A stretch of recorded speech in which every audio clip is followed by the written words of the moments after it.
there's something going on in our world today, and there seems to be a shift. I've talked about it on the show multiple Well, times. shift happens. That should be a bumper sticker. Shift happens. So the world seems to be going a little bit nutty at this point between environmental, political, economic, the pandemic. There's so many things happening to the world that we're all feeling at the same time, which is a unique aspect to this. It's not like just one country having an issue or another thing over here. The entire world's feeling it at the same time. I mean, the whole world shut down for a year almost. Like for a couple of months, literally the world shut down. So what do you think is happening right now? What are we It's going called The through? Overhaul of Humanity. I've written a book about this. The book was written in 2011. It was very prescient. It was a book that was way ahead of its time. But the book is called The Storm Before the Calm. Okay. A play on words. We're used to hearing about the calm before the storm. But the book was called The Storm Before the Calm, in which I predicted, not in specific terms, but this particular kind of experience. And the book calls it the overhaul of humanity, that we are in for an overhaul, not the destruction of humanity any more than the overhaul of an engine destroys the engine. In fact, it repairs the engine and makes it work better than ever before. But we are undergoing the overhaul of humanity. That book in 2011 described the overhaul of humanity and talked about how we can move through that process in a way that could stop it from, in fact, destroying us and allow it to be the process by which we recreate ourselves anew in the next grandest version of the greatest vision ever we held about who we are. So that's what we're going through. And when we see it as our golden opportunity to use these events to recreate ourselves and our society and our civilization in the grandest thought we ever had about what it's like to be human, then we can resolve that which separates us and produce the outcomes for which we have yearned. What will it take? As I said a moment ago, idea heroes, enough people saying the same thing.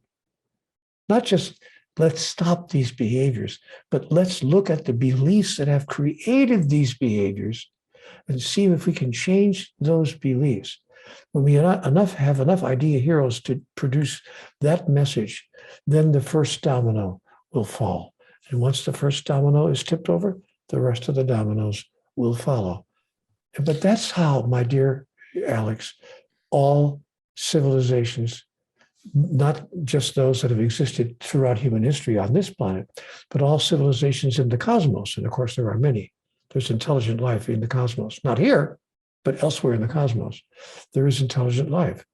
And that's how all civilizations have ultimately evolved, through a series of experiences like we're having now, through a series of, if you please, overhauls, where the entire society stopped what it's doing and looked at itself and said, really? I mean, really? Is this the best we can do? Or is it possible, just possible, that there's something we don't fully understand here about God, about life, and about ourselves, the understanding of which would change everything? Is that why we are so entrenched in our tribalism, in our separation, that we need to separate ourselves from others? I mean, what is the cause of that, and what can we do to? Because we're afraid we're going to use our individuality. See, we hang on to the idea of separation because if we think that we're all one, we think we're going to be, homogenous, and we're going to lose our individuality. The ego. Well, the ego has gotten a bad rap. Mhm. Actually, I was told in conversations with God that ego is being given a bad rap. Ego run amok is one thing, but ego in and of itself serves us. It helps us to see ourselves as other than, but not separate from each other. And when I asked God to explain that for me, I said, God, come on, I have kind of a pea brain here. I'm just a little guy down here. Help me understand. God said, all right, hold up your hand. I said, okay. God said, now look at your fingers. I said, okay, what about them? She said, are they identical? I said, no, they're not identical. She said, you mean they're different from each other? I said, yeah, they're individual. They all have separate appearances, separate functions.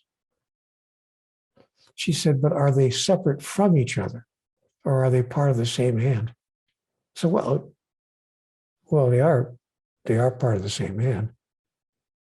And she said, and is the hand part of the same body? Yeah, well, the hand is part of the body.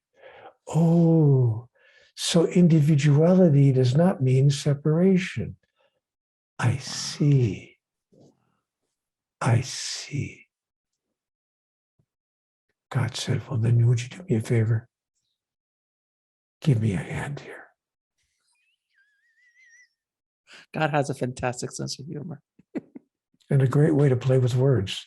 Oh, wonderful. That's what I loved about your books. The way God presents itself in the books is so unlike other representations of God that we've ever heard, as we've discussed in this conversation, where the angry God, the vengeful God, all this God was so loving and joyful and happy and answered the questions and was snarky at sometimes, and it was just like, it was wonderful. It was just a wonderful way of approaching this subject matter. Well, God said to me, I will talk to you in your own language. I will speak to you as you speak to each other. Maybe now you'll be able to hear me. To watch the full video, click on the link below, and don't forget to subscribe.